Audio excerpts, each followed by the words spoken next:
IPCC said we have until 2030 to avoid a 1.5 degrees rise in climate change. When should we get to net carbon zero, Mr Speaker? By 2030 at the latest, not by the government's target of 2050.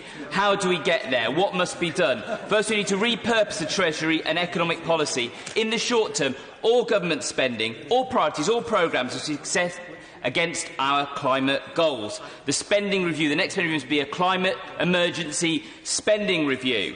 Too little government spending as a climate change priority. In contrast, 25% of EU budget 21 to 27 will be climate related.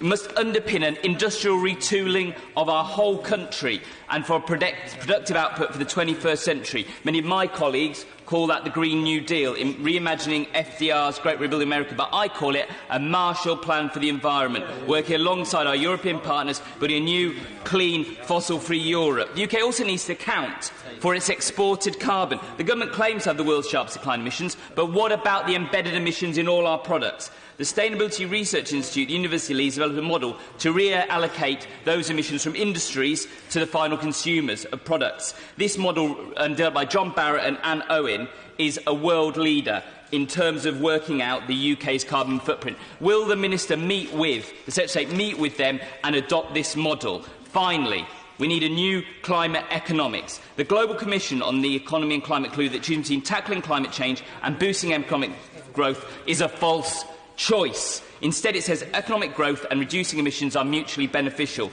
Fitoussi, Stiglitz and Sen, three of our best economists in the world, have done substantial work for the French government to measure societal well-being in ways that go beyond traditional measures, such as the economy's GDP. The UK government also needs to work and look at measures that supersede gross domestic product and focus on solving our climate emergency. Thank you.